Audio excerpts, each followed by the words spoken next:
What's up guys, welcome back to Rebranding Safety.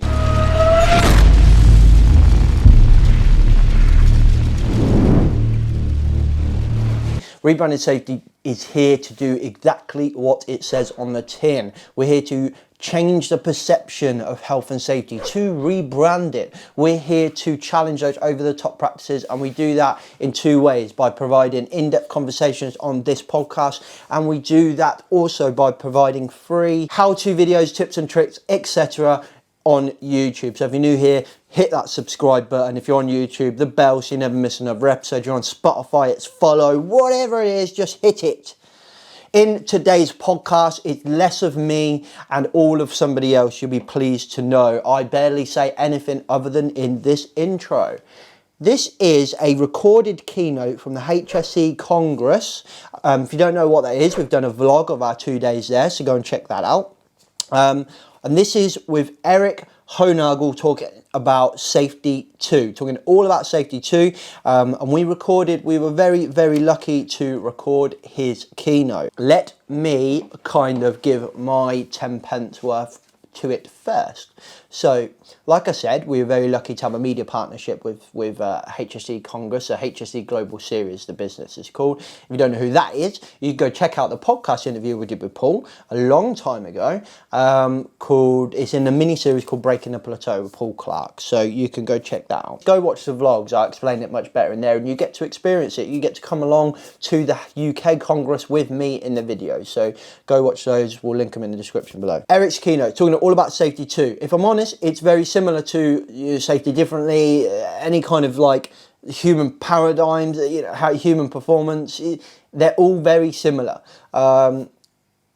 Eric is a very academic person. He obviously is quite nice in what he's a very nice guy. But he obviously loves what he does, but he is very academic. So for me, as someone who's not very academic, there was a lot going on in the slides. Didn't help, it was a very hot room as well. To be fair to Paul, who's running the event, he did fix that quick sharpish.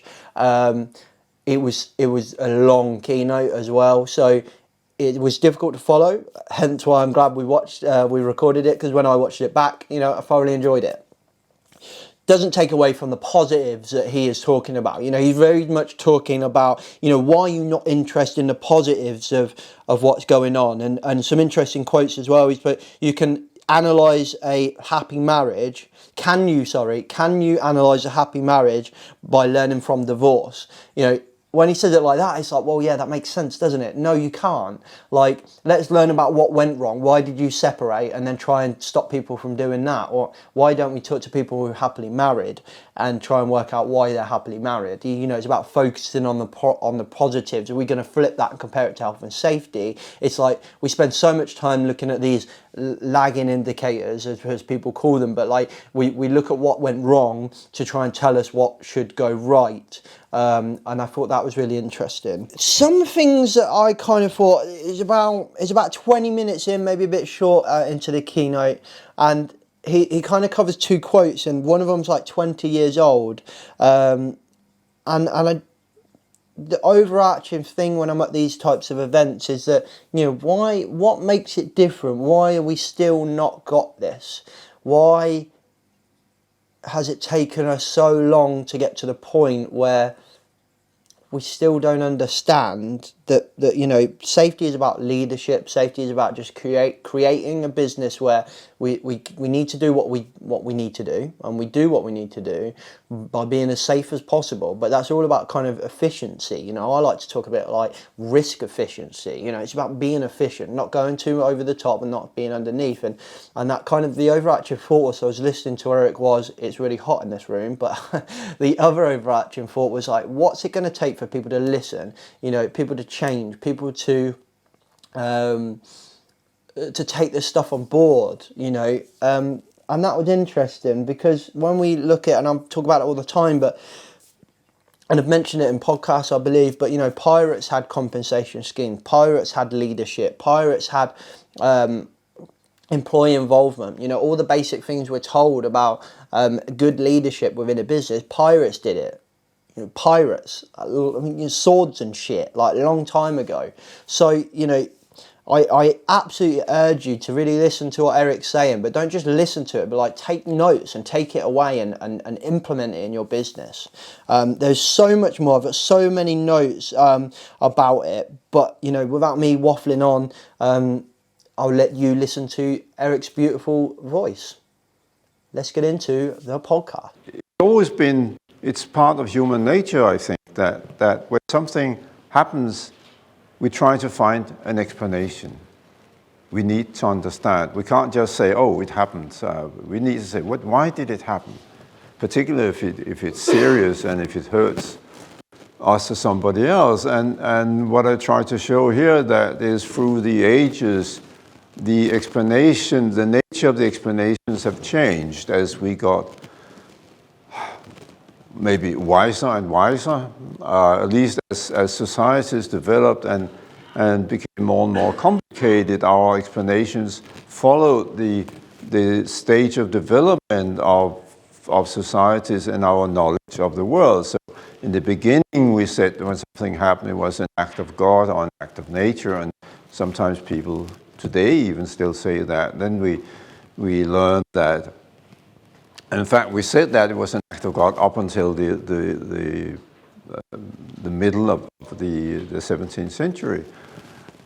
Then it became technical failures, and we knew technology could fail, and we could say, well, it happened because of a technical failure, and we start just standing out there in the tent, and sort of the roof is moving, and if we had get a strong gust of wind or storm and it rips it apart, then we'll probably say, we wouldn't say an act of nature, would we? Say it's a technical failure, they haven't secured it well enough, and so on and so forth. So we can explain it, we know why it happened. And then later on, when it turned out that that wasn't enough, because it always happens that we get to situations or cases or incidents where our way of explaining it doesn't suffice. So we find a new explanation. And at one point in time, in 1979, we got to the point basically where it wasn't enough to say technical failures, but lo and behold, there was a substitute, the human error. And so we found the human error and the human factor, and we could cause a brief relief, because now we know why things go wrong. So with unsafe acts, you don't make money out of or business out of unsafe acts, you make business out of safe acts. So why don't we look at them? You've got the risk matrix, you've got the Hollnagel domino model, you've got the Swiss cheese, you've got the bow tie, and you know I'm sure there's almost as many models as there are delegates on this poster there, because everybody have their favorite model and their favorite method to solve all the problems. And I know I worked in a risk consultancy in the UK many years ago. Not on the list here, by the way. So we all agree that since we don't like it when things go wrong, when we have accidents, then safety must of course focus on accidents and try and understand why accidents happen. And we must try to learn from accidents. That's what Trevor Kless's book is called, Learning from Accidents. And that's what we all taught when we go to school or university or go to industries. We have to look at accidents, we have to learn from accidents, and by the way, the larger the accident is, the more we have to learn. There's sort of the idea that is more serious and therefore there's more to learn. Whereas if something is trivial, there's nothing we can learn. And so we do that, and the paradox is we measure safety by counting the number of accidents, and we want the number of accidents to go down. And if it doesn't go down, we're puzzled and say what's happening, and try to figure out and say what is the cause of that? Why did that happen? So all this led to some years ago, or it developed gradually over many years actually, to the realization or the sort of tacit agreement amongst colleagues, people who work in the safety business, who, when they met after work, after meetings, and sit down and talk and have dinner or whatever, and say, well, this this can't be all. This can't be it. I mean, it must be something else. This way of dealing with accidents, what we call safety, by trying to eliminate them and trying to, of course we want to eliminate them, that's not the point, but trying to say safety is when we have no accidents. This isn't it, because it actually doesn't work. We should have had perfect safety by now if it worked. And so there was sort of this growing feeling that something was missing, and about 15 years ago, we had the first, it's more than, or more like 20 years ago, but 15 years ago we had the first meeting on resilience engineering. Basically a bunch of people happened to be able to get together because some sponsors were willing to sponsor a meeting not knowing what this was all about, which was very brave of them. And we got a group of people together and sat down and talked for a week. It's interesting, we organized this meeting. I was part of the people who organized it, and we said to people, would you like to come for a week and talk about, we have something we think we can call it resilience engineering. We don't have any idea about what it is. And you're not supposed to give any talks or presentation. We just want to sit down and talk for a week. And everybody said, yes, we'd love to do that. Strangely enough. And we did. And it turned out there was something in it, and it became resilience engineering. And later on, we sort of developed the ideas further and sort of said, well, really, we need to contrast two ways of thinking about safety. And the simple-minded way of contrasting something is to call it A and B, or black or white, or whatever. So we call it safety 1 and safety 2.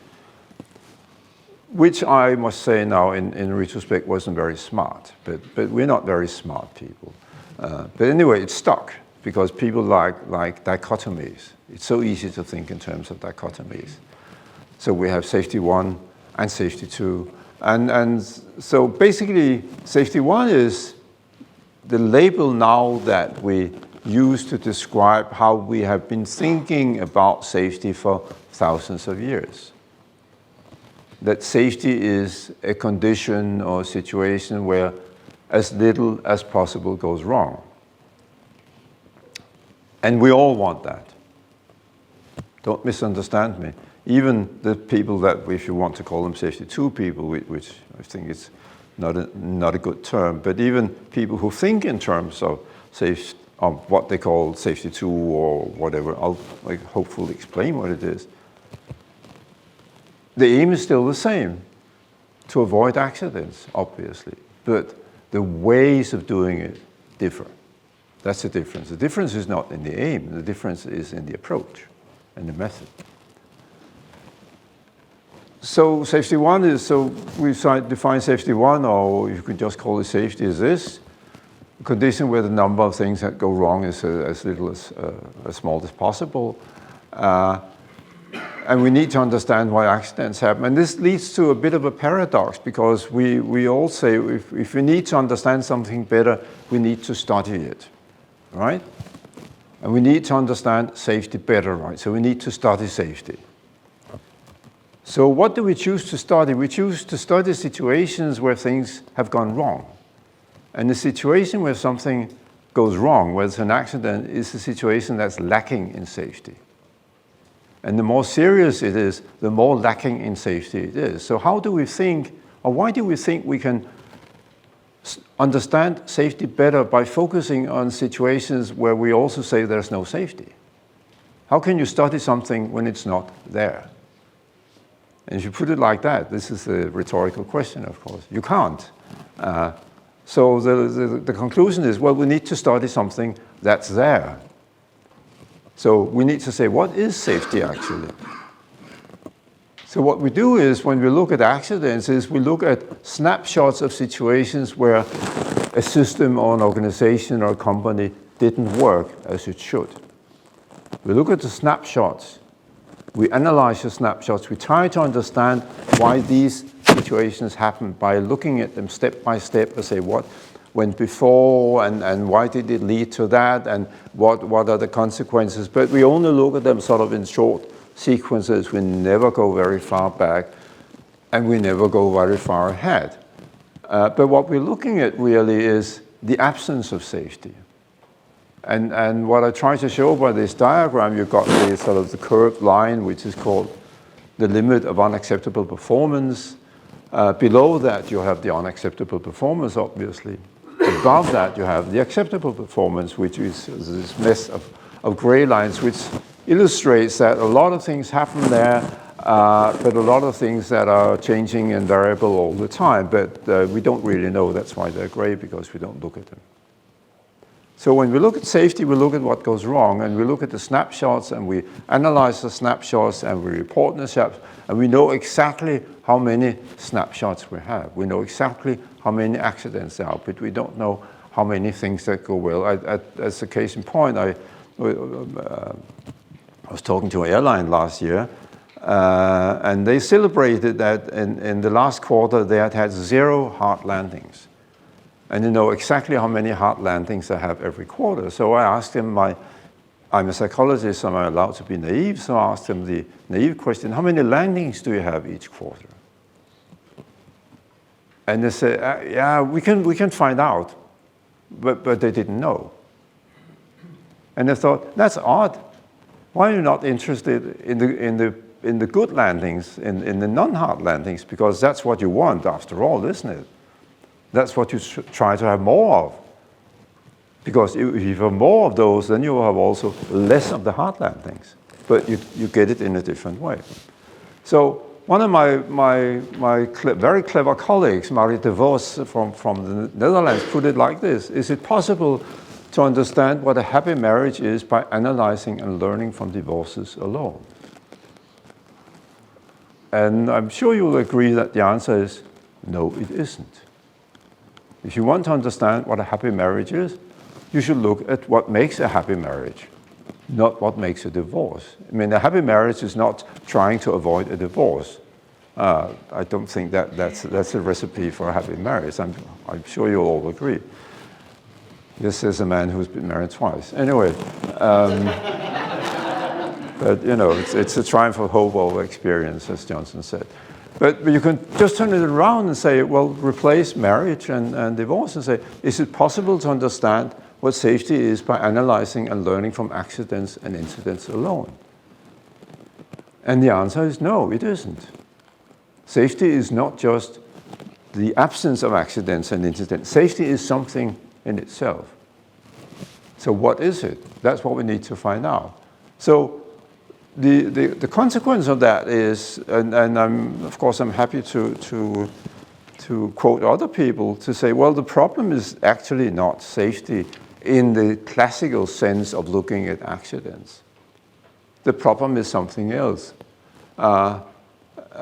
So James Reason, whom I'm sure you all know, said 20 years ago to the state, actually, safety is defined and measured more by its absence than by its presence. Carl Weick, even earlier in 1987, said reliability is a dynamic non-event. But I interpret it to say, and I think he wouldn't disagree, you can also say safety is a dynamic non-event. It's the non-event that's interesting. It's when nothing goes wrong. So when nothing goes wrong, then we're safe. When something goes wrong, we're unsafe. So we need to understand why we have the non-events. And as he said, the non-events are dynamic, meaning that it's because we are able to keep things momentarily under control that we have the non-events. But we have to keep doing it constantly and continuously and work very hard at it. And he made a very, very good point. He said, non-events are invisible because they happen all the time. Therefore, we get used to them and we stop paying attention. So that's why in safety, we deal with events that are out here, you know, the low probability events. It's much better than a laser pointer because the red dot is so small I can't see. So this you can see. So the low probability events, and in our culture, if they're on the left side, they're bad. If they're on the right side, they're good. But it's the low probability events we're looking at. And they're visible. We get used to them. And if the tarpaulin there flew off, we would notice that, wouldn't we? Even if we were in here, because there'd be a noise and so on. But the things that happen all the time, like when I went into the tent there, I heard the noise and I saw the tarpaulin waving. I guess the people who were at the stands in there, who have been there for half an hour and an hour, they don't notice it anymore. They just get used to it. And we all get used to things that happen all the time. And it's very valuable that we do that. It's a very strong survival mechanism. If we didn't do that, we wouldn't be able to survive. It's built into us that we disregard things that happen all the time. We don't pay any attention to them because there are other things that we need to pay attention to. And it's a strong evolutionary mechanism. But when we talk about things that go wrong, when we talk about safety, safety 1 and safety 2, the problem is that the things that happen all the time, the things that go well, the landings, and we did find out this airline, they have every quarter, every 3 months, they have about 90,000 landings. And 90,000 go well. And this quarter all went well. Sometimes 1 or 2 doesn't go well. But all of them go well, basically, and they should. Otherwise, I wouldn't fly with them, believe me. But we stop paying attention to them because it happens every day. It happens, from morning to night, and you can't pay attention to everything that happens, everything that goes well. You just take it for granted. And we should be able to take it for granted, obviously.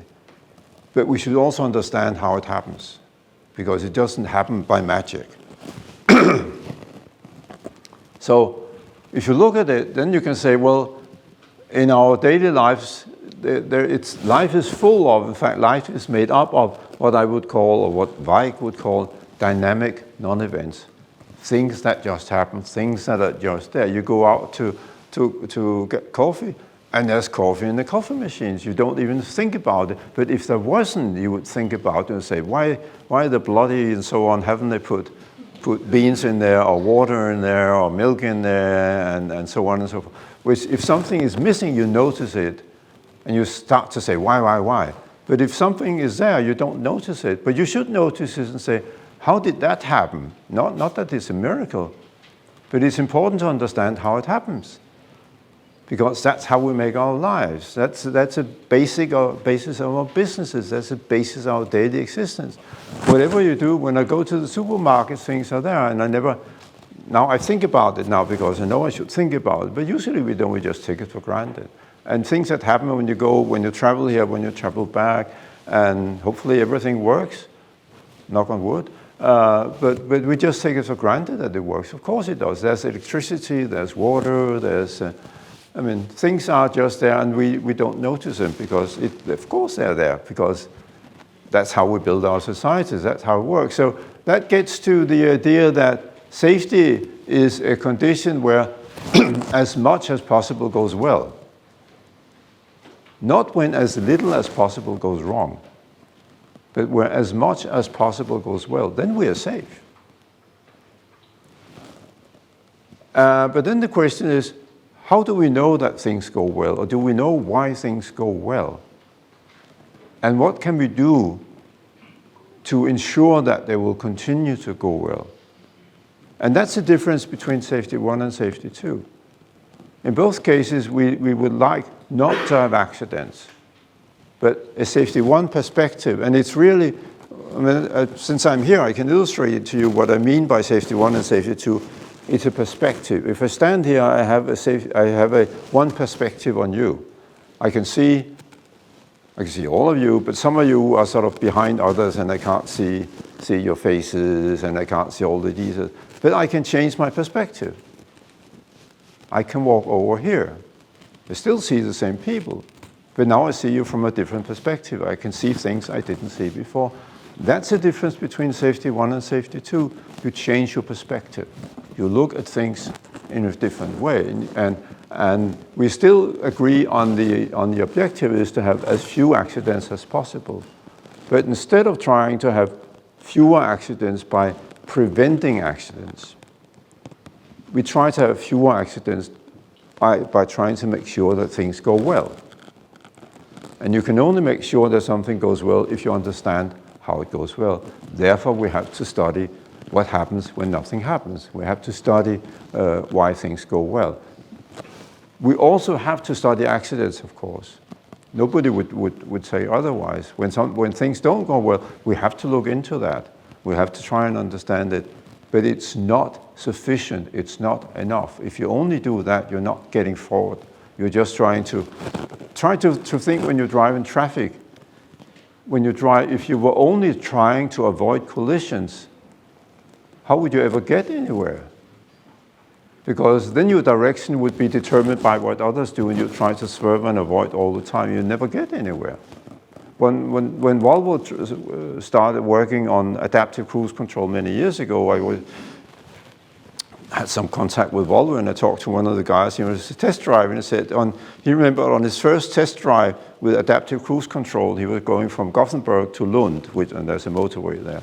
And he went out on the motorway and put on the adaptive cruise control, and the car sort of kept the safe distance to the car in front. And somebody else would put in front of him, the car would slow down and keep a safe distance to the new car, and another car would slow in. And he said, I felt I was going backwards by the time. So he was very safe, but he wasn't getting anywhere. So if you only try to avoid collisions, you can't drive. You'll never get to home or to work or wherever we want to go. We should drive to try to get to where we want to get and try to avoid collisions at the same time by keeping a safe distance, by finding the field of safe travel, as Gibson said in 1934, 1935 or so. It's a very old idea. So safety 2 is to say, well, it's a condition where as much as possible goes well. So we need to understand how things go well, and we need to manage how things go well. And when we look at how things go well, we find that things go well because we are able to make adjustments to the situation, hence all the wavy curves. We are variable, there's modifications all along, but basically you can say in everything we do, we make adjustments to the situations, small adjustments. And that we're used to and that we know work and that are extremely helpful. But that's why things go well. But once we adopt that view, then we can also see that when things don't go well, it's for the very same reason. It's because people make adjustments, and the adjustments are always approximate. They can never be perfect. We have to make them because we don't have enough time and information and resources and so on. And because we don't have enough time and information and resources, the approximations also will be approximate. They cannot be perfect. But they're good enough because we learn how to do that and we know how to do that. And that's how we get through daily life. So we can look at that, and we have looked at that, and many people are looking at that. And I don't know how many papers on that by now. It's sort of becoming, it's a great sport actually to do that. When we see that, we can see people make adjustments, and when I say people, I deliberately have not just the people at the sharp end who do the work, but also people in the boardroom. Because believe me, people in the boardroom, and would you believe politicians also make adjustments? They don't do perfect rational decisions all the time, but they try to wiggle through. And no comments to recent events here. But we make adjustments to try to create a situation where we can do our work. So we don't just start to doing our work, we make sure we have the tools and the place and the people and whatever else is needed for that. And we try to maintain that situation. We make adjustments to compensate for things that happen on the way, resources that may be running low or being spent, or things that change, or interruptions, or new demands and so on. Like we started this session late because there was a need, because the previous session ran over time and there was a need for more time to talk and socialize, which is one of the purposes of this meeting. So we started a bit late. That's an adjustment. And nobody minds that, because that's it's all to our benefit, I hope. And we make adjustments. If you can see there's something that's going to be troublesome, that's going to prevent me or us from doing something, so we want to avoid something, that's when we make adjustments. But we make all these adjustments all the time without thinking much about them. And we know that others make them all the time. And we know what to expect from others, and that's why it works so well, because it's predictable. It's not predictable in the sense it's always the same things that happen, but there are patterns in it, and we get to know these patterns, we learn them, and they become predictable, and performance can then improve. And that's why we have what we call things that work well. Here I call it resilience performance, because I'm going to talk a bit about resilience and resilience potentials, but the performance above the limit of unacceptable performance, that's really what we're interested in. That's where the money is. You say, well, this is not managing a company, but it's an analogy to managing a company. It's sailing a ship, a ferry, this is the archipelago outside Helsinki in Finland, which I don't know if you've been there, but it's full of rocks, believe me. And you've got these big ferries sailing there, and they know where they're going, they're sailing through the channels. But basically, it's a good illustration that in order to sail there, you need to know my arm is too short. You need to know the target. You need to know where you want to be. When you manage something, you need to have a goal. You need to know where you are. You need to know your position, because then you know the distance or the difference between your position and the goal. And the third thing is you need to know how to move from where you are to where you want to be, right? It's very simple. It works very well if you talk about driving, sailing, flying, managing a production, a batch of something or whatever, building something. The goal is usually well defined. You know what you want to achieve. The position, where are we now? What is the situation now? Is usually well known. And how to get from where you are to where you want to be is also something you know, because it's a tangible process. What about safety? What's the goal of safety? 0 accidents? Not really, I think. So what's a target for safety? And where do you set it? How do you set the target? So that's one thing. We're not really sure what the target is, except that we want to be safer. But that's a relative definition, not an absolute definition. Being safer is sort of really wishy-washy. The position, how do we know how safe we are right now, at this moment in time? Well, we know how safe, we know how many accidents we had last year, or the last quarter, maybe up until yesterday. But do we really know how safe we are now? So we have a problem. We're not really sure what the goal, the target is. We're not really sure what the position is, which means that we don't know what the difference actually is. And the third problem is, what are the means to get from where we are to where we want to be? Many of you are responsible for safety management, so you know what I'm talking about. What are if you're in a car, we know how to direct the car, the direction and the speed and so on. In a ship, in an airplane, the same. You've got all these wonderful things. And you've got, of course, safety dashboards, but I haven't seen safety controls. Where are the handles? Where are the knobs and dials that you control safety with? So the dashboard is no good. It's like having a car where you only have all the instruments that tells you where you are and what the condition is, but you can't control it. That's not a very good feeling. So that's a challenge. How do we do that? So the question when you talk about managing safety, and here I'm talking about managing safety either both in the sense of avoiding accidents in the class safety 1 interpretation,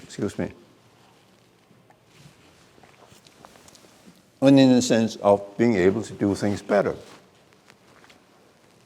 How do we know where we want to go? So we need to be able to set to define an operational target. You can't manage something unless you can define an operational target. How do we know where we are? And there's no shortage of indicators or measurements or models or so on that tell you, usually they tell you how well you have been doing. Sometimes they also tell you how well you are doing. We have this, we reason by analogy because we say, well, if you have built a system like a car engine or a jet engine or whatever, you know it so well that you know exactly what to measure to tell you what's the state of the system.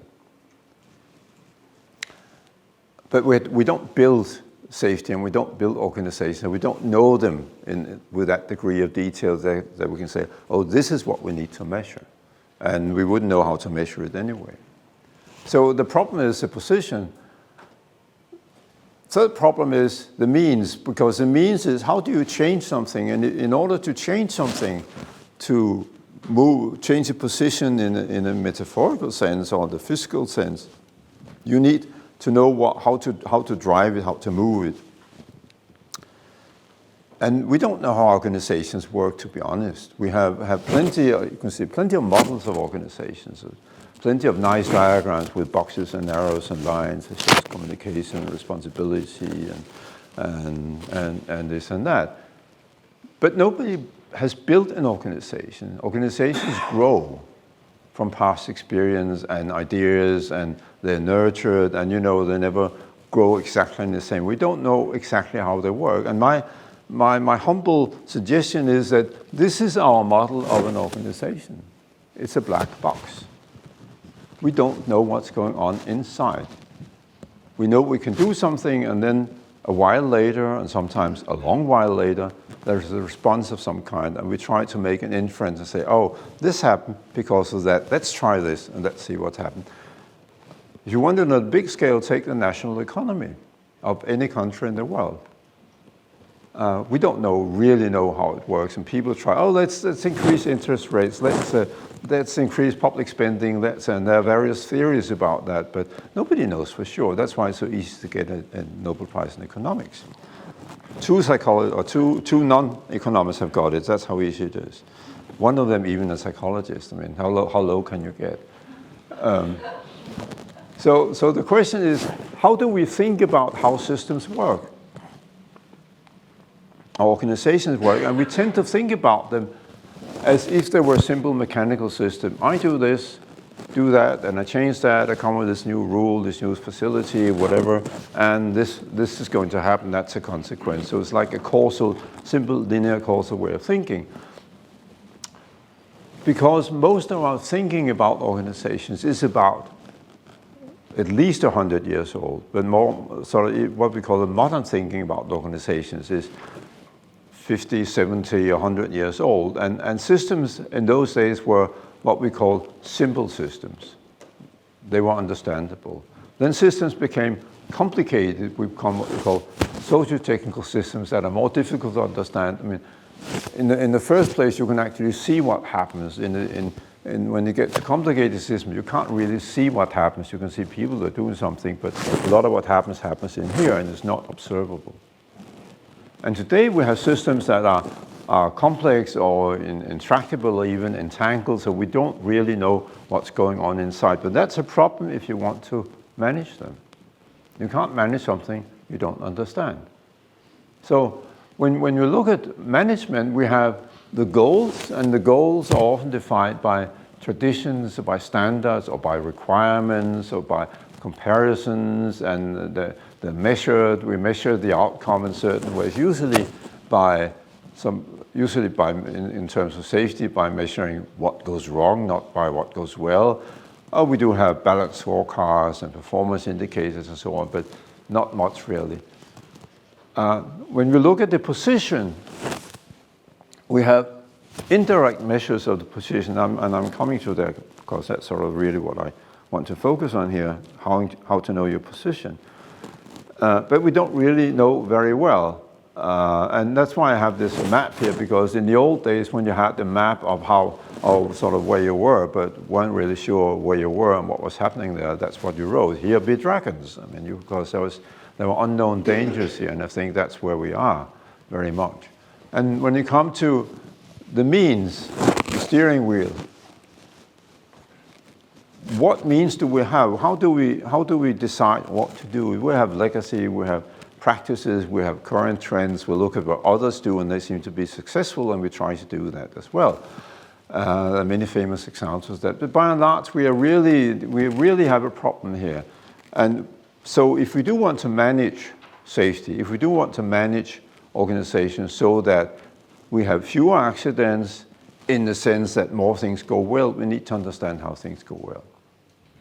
So coming back to this, you can say, well, if you want a measurement of what goes on out there, well, you can try and measure this, and this is what we do. But it's not really useful because it doesn't tell us what happens up there. We would love to have direct measurements of what goes on. But we don't know well enough what happens in an organization to say, here's where you can go in and measure something. So the only solution that I can see is what we call proxy measurements. And a proxy measurement is a measure of something that you know or can argue is relevant for what you want to measure. It's not a direct measurement, but it says something about what you really want to know about. And fortunately, we do have proxy measurements of resilience. And again, coming back to resilience, what is resilience? Resilience is an organization can perform in a resilient way if it can function as required under expected and unexpected conditions alike. So we're not talking about resilience as a quality, we're talking about resilience performance as a characteristic way of performing. And it's able to do what it should do, both when things go as expected and when they don't. And the unexpected conditions are not only threats and hazards and disturbances, they're also opportunities. A good business should be able to make use of opportunities. Even in the workplace, and you see that every day if you go out and look at how people do their work, and even if you look at yourself, even think of yourself in driving, you see opportunities all the time, and you use the opportunities to position yourself, to save a minute here, to save a minute there. Of course we do that, and that's essential to be able to do that. And what resilience engineering says, well, in order to be able to do that, we need to have 4 potentials. And these are the potentials to respond, the potential to monitor, the potential to learn, and the potential to anticipate. So we need to be able to respond when there is a need to respond.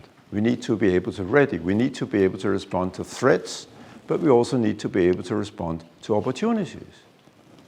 I mean, organizations that can't use opportunities, you know what's going to happen to them.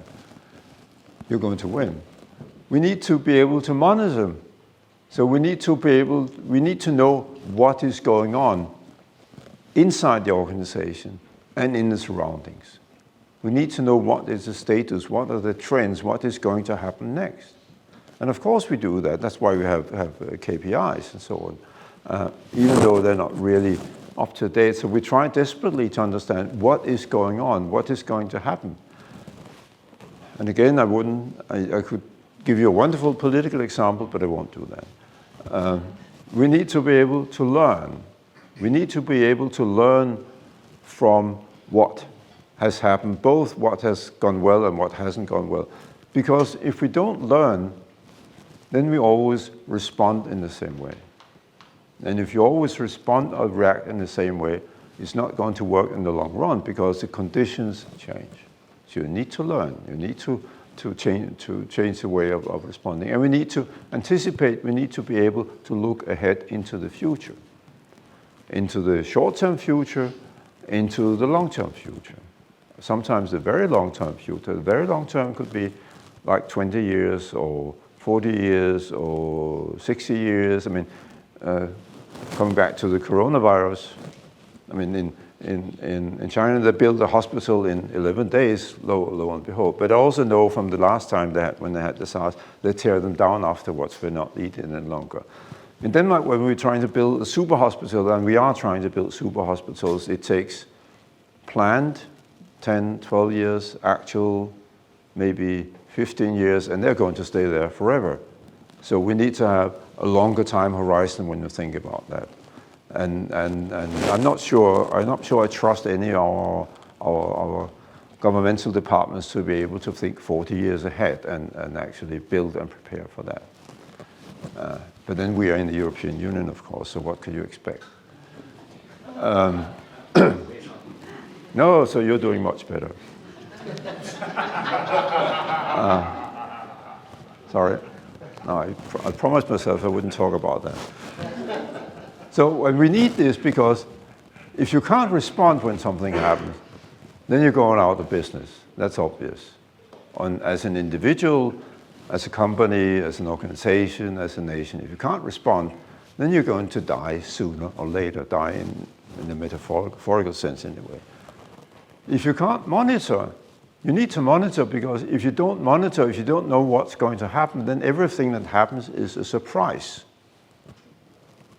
And if everything that's, and I mean literally everything that happens from the moment you open your eyes in the morning is a surprise, then life is going to be very, very difficult. I'm not even sure I want one surprise a day. You know, once a year, twice a year, that's fine. Not once a day, not 100 times a day. I couldn't survive if everything that happened was say, oh, what's that? I didn't expect that. That's new. I haven't seen that before. And I wouldn't be able to respond. And I wouldn't be able to learn anything, because I'll just be confused. And it's important to learn, because otherwise you just repeat what you've been doing again and again and again. And you need finally to be able to anticipate, because you need to be able to look ahead and be prepared. It's different. Monitoring is looking at what happens. Anticipation is thinking about what may happen, what could happen, both in the organization and outside in the world around us. So these are the four potentials for resilience. And the argument is that you can actually look at these and you can actually measure them. And that's a nice thing. You can measure them, because if you measure them, you get an idea about how well is this organization doing in terms of these potentials, which means how well is it actually prepared to respond and to work or to function. We can ask the questions not by saying, how well are you able to respond? How well are you able to monitor and so on? You shouldn't ask him on that level. It doesn't make sense. It makes as little sense as saying, how resilient are you? That's not a good question. You can't say that. But, and I've just given some, I'm sure you can easily think of other detailed questions. Like, for which events are you prepared to respond? What have you thought about? What are you prepared for? Are your preparations adequate? Are your resources adequate? How quickly can you respond? The storm that came on Sunday, how quickly are we able to respond for this and that, for floodings, for roofs falling off and so on? In some cases we are prepared, in some cases we aren't prepared. Say the coronavirus, are we prepared to respond or not? And obviously some authorities in China weren't prepared to respond, so they tried to quell it. So, but it's always a question you can ask that. How well are we prepared to respond? By asking detailed questions that you know are important for the organization that you work in. There are no standardized questions here. There have to be specialized diagnostic questions for your organization. The same with monitoring, the same with learning, the same with anticipation. You can ask these questions. They're simple to ask, they're meaningful to answer, they're easy to answer, and they give you a profile of how well an organization is doing with regard to the potentials for resilience. What we have, in fact, are sets of questions, and we call it the Resilience Assessment Grid. And please don't ask me about why we call it a grid, because that was just a name that sort of came out of nowhere when you think about this years ago. And as very often, you know, I'm sure you know that you're supposed to go to a meeting in 2 weeks and present something, and you desperately try to think of a name for what you're going to do, and here we came up with this name. So anyway, it's stuck. But what we have now, and it's been developed over 15 years now, we have sets of questions for each potential. We have a set of generic questions which are not intended to be used, but are intended as a basis for sitting down and saying, which questions should we ask for our organization here, which are relevant. So you make questions specific, you make them diagnostic, and you make them formative, which means that so concrete that when you get the answer, then you know what to do about it. So the questions give you the 4 potentials. If you get the answers to that, and you should do that regularly, of course, it gives you an idea of where's your position, where are we now. It also helps you to say, what is the target? How good do we want to be? What's our ambition with regard to each of these detailed questions? And that's much easier than to say 0 accidents. 0 accidents is not meaningful.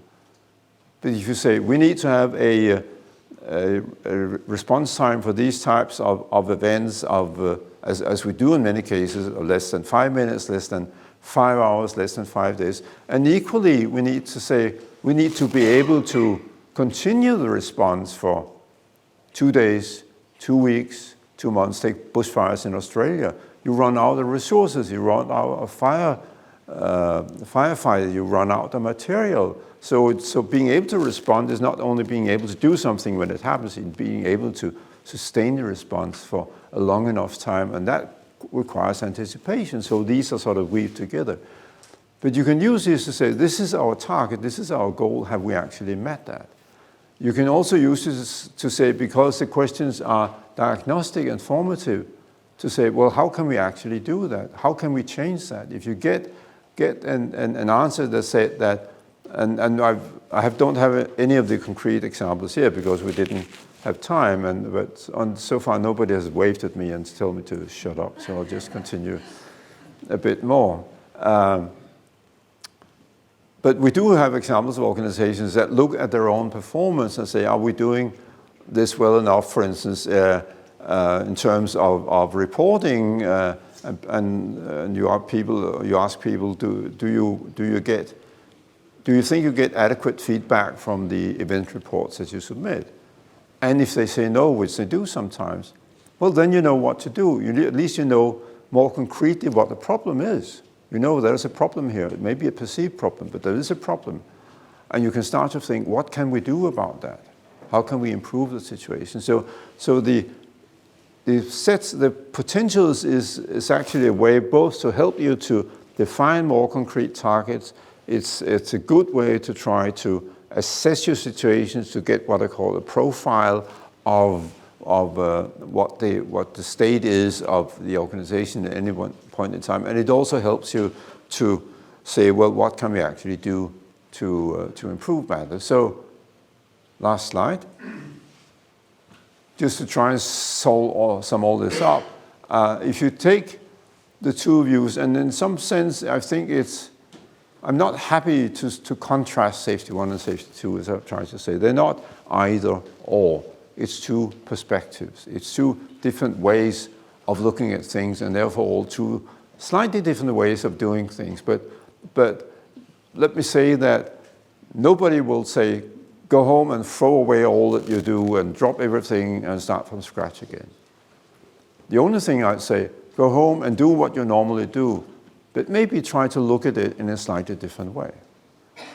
And if you look at it in a slightly different way, then maybe this says, well, actually, I could do things a little differently, but not because somebody dictates it, but because it makes sense to you. But if you look at them, and I mean, rhetorically, you have to contrast it. So safety 1, safety 2, safety 1 is typically, the safety goal is to 0 accidents, elimination of preventable harm, whereas in safety 2, we say, well, the safety goal is that as much as possible goes well, not goes right. because right is sort of absolutistic and say right or wrong. That's not interesting. Think of the normal distribution curve. It's not the right things that are right at the right-hand side versus wrong. It's what I call the gray stuff in the middle that happens every day. That goes well, and that's what we're interested in. So the goal of safety 2 is as much as possible goes well. The means is, in safety 1, if you want to avoid something from happening, you need to prevent and protect. In safety 2, if you want something to happen, you need to support it, you need to grow it. And of course, if you can make sure that something goes well, then it doesn't go wrong at the same time. So you've actually achieved what you wanted to do and achieve from a safety 1 perspective. Measurements, classical safety 1, in the classical safety world, we measure things that go wrong, we count things that go wrong, we count specific events. From a safety 2 perspective, we need to say, well, how do things go well? How can we get an indication, a proxy measurement of how things go well? And we know we can do that, and there are companies around the world that does that. And finally, I haven't said that much about that, but it's sort of implied in the thinking about it that because we always need to understand why does something happen. And what we tend to do is think about it in a linear fashion. We say, well, this happened because that happened, and that happened because that happened, and so on, because that's nice and easy. And in fact, we have built the world like that, because I do something and it has a consequence. And when I press this button the next time, the next slide will show. I'm on my last slide. You know, my usher is coming in to throw me out. So the mechanism is different. I haven't said much of that, but from a safety 2 thinking and the resilience engineering thinking, and I think a modern way of thinking is we need to think in a way that's non-linear, which of course is tricky because it's easy to say linear and non-linear. It's more difficult to explain what non-linear is. But fortunately, we have the concept of emergence that your great philosopher George Henry Lewis came up with in the 1870s, I think. So there's a strong tradition about that.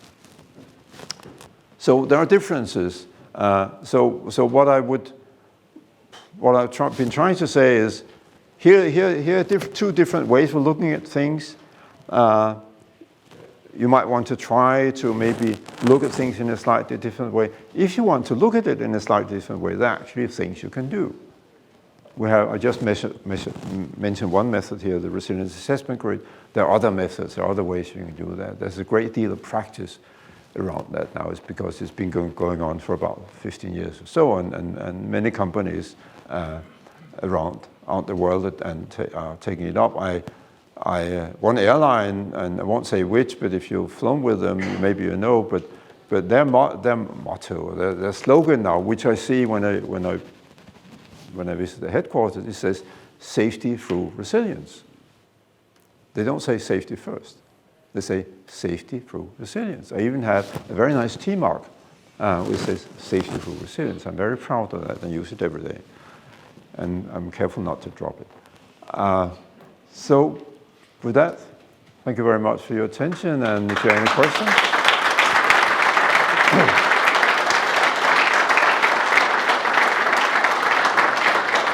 Okay, guys, I hope you enjoyed that podcast, that recorded keynote from Eric. You know, it talks about so much.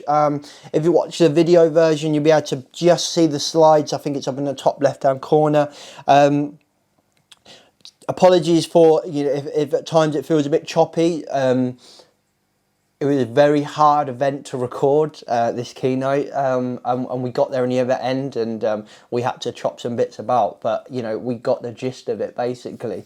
But a very, very good podcast, a very, very good keynote. Talking about the premise of safety 2 is understanding everyday performance. So, I really like, it's one of my favourites from his speech, and it's achieved by trying to make sure things go right, not avoiding things going wrong. And that reminded me very much of when we had Ron Gann on the podcast, who said, we don't get what we want by focusing on what we don't want. And I thought it was very similar. And like I said before this podcast, all of this stuff is very similar.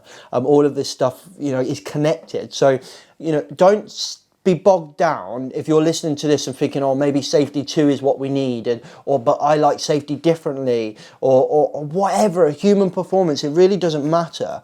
What you need to do is create your safety, your way of doing that. And that's whether that is either if 2 or 3 things from this podcast, this recorded episode of Eric, or inspires you to go on a workshop and fully nail down on safety 2, and that's what you do, then that's fine. Or it's take a couple of notes from this and listen to Ron talking about safety differently. Go and read Sidney Decker's books. You know, whatever. Go and listen to Sonny Gopal's podcast, where he does an amazing interview. I think it's like 5-part interview with Professor Scott Geller about behavioural-based safety. You could take bits and bobs from all of that and create your safety. So don't get bogged down in trying to pick one system to fix everything. There is no silver bullet, okay? There is your bullet that works for you. Find it. I'll catch you next week in the podcast. Safe.